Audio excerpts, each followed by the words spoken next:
Hello, আসসালামু আলাইকুম। স্বাগতম সবাইকে আমার নতুন ইউটিউব চ্যানেলে। আজকে আমি দেখাবো খুব সহজেই চালের গুঁড়ি ছাড়া আটা দিয়েই তেল চিতই পিঠা বানানো। আর আজকে আমি গুঁড়ো ব্যবহার করিনি, এর জন্য চিনি ব্যবহার করেছি।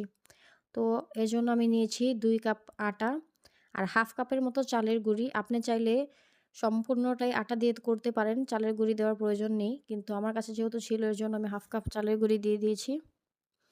আর আমার কাছে হাফ চামচের মতো মিঠাই ছিল বা গুড় ছিল, এর জন্য আমি এটা দিয়ে দিয়েছি। আর আমি এখানে ১.৫ কাপের মতো চিনি নিয়ে নিচ্ছি। আর ১ চামচের ৩ ভাগের ১ ভাগ লবণ নিয়ে নিয়েছি। সবগুলো উপকরণ একসাথে নিয়ে এরপরে আমি নরমাল টেম্পারেচারে থাকা পানি ১ম এ ২ কাপ অল্প, অল্প করে দিয়ে মিশিয়ে নিয়েছি।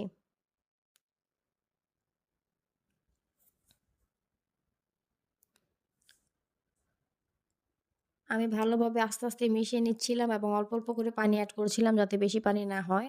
আজকে সাধারণত আমি ২ ধরনের পিঠা বানিয়েছি একটাই ব্যাটার থেকে। তো ১ম আমি যে পিঠাটা দেখিয়েছি সেটা ছিল নরম আর মিষ্টি বা চিনি যাই বলেন সেটার পরিমাণ কম ছিল। কারণ ওইটা ছিল আমার আব্বুর জন্য। তার যেহেতু একটু ডায়াবেটিসের প্রবলেম আছে, তার জন্য আমি একটু নরম করে আর চিনি কম দিয়ে বানিয়েছিলাম। এর জন্য আমার ব্যাটারটা একটু ঘন লেগেছিল আর চিনির পরিমাণটাও কম দিয়েছিলাম। আর পরবর্তীতে যে পিঠাটা দেখিয়েছি সেটা আমি চিনির পরিমাণ একটু বেশি দিয়েছি, যার জন্য ব্যাটারটা একটু পাতলা হয়ে গিয়েছিল। কিন্তু চিনির পরিমাণ একটু বেশি দেওয়ার কারণে পিঠাটা একটু ক্রিস্পি হয়েছিল।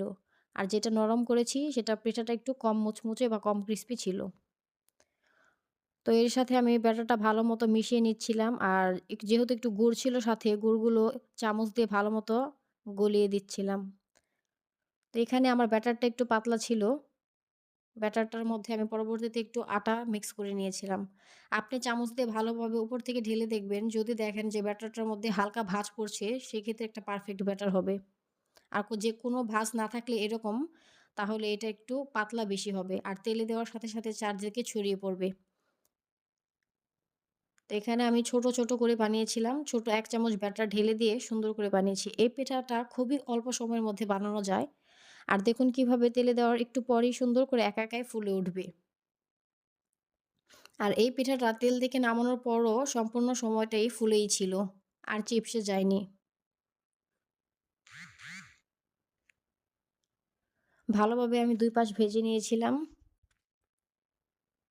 তো এটা ১ম দেখানো পিঠাটা ছিল, যেটা একটু নরম হয় আর মিষ্টি একটু কম।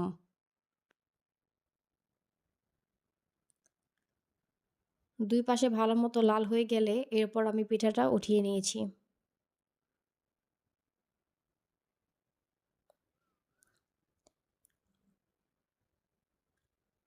এভাবেই আমি সবগুলো পিঠা ভেজে নিয়েছিলাম। যদিও আমার চিনি একটু বেশি দেওয়া পাতলা ব্যাটারের পিঠাটা দেখানো হয়নি। কিন্তু ওইটা আমি পরবর্তীতে করেছিলাম। এর একটুখানি চিনি বাড়িয়ে দিয়েছিলাম, যার কারণে অটোমেটিক ব্যাটারের পানিটা একটু বেড়ে গিয়েছিল। এই ক্ষেত্রে আপনার একটু সাবধানতা অবলম্বন করতে হবে। কারণ ব্যাটারে চিনি দিলে পরে পানি একা একাই একটু পরে ছেড়ে দেয়। গুড় দেওয়ার ক্ষেত্রেও হয়। এর জন্য অল্প, অল্প করে পানি মেশাতে হয়। আর ব্যাটারটা যত পাতলা হয় সাইড দিয়ে তত ক্রিস্পি হয়। কিন্তু তেলের মধ্যে আপনার অনেক গুঁড়ি, গুঁড়ি ব্যাটার ছড়িয়ে পড়ে। তো আপনি যদি দেখেন যে আপনার ব্যাটারটা তেলে দেওয়ার সাথে, সাথে সাইড দিয়ে গুঁড়ি, গুঁড়ি ছড়িয়ে যাচ্ছে বা পিঠাটা গোল হচ্ছে না, সেক্ষেত্রে বুঝতে হবে আপনার ব্যাটারটা অনেক পাতলা হয়ে গেছে। তো আপনি আরেকটু আটা দিয়ে মিক্স করে নিতে পারেন। আর এই প্রসেসিংটা অবলম্বন করে আপনি চালের গুঁড়ি বা আটা ২ টা দিয়েই পিঠাটা বানিয়ে নিতে পারেন। আপনি মিঠাই বা চিনি এই ২ টার যেকোনো একটাও ব্যবহার করতে পারেন। এরকম সুন্দর আর সহজ, সহজ রেসিপি পেতে আমার চ্যানেলটি সাবস্ক্রাইব করুন, লাইক দেন ভিডিওতে এবং কমেন্ট করুন।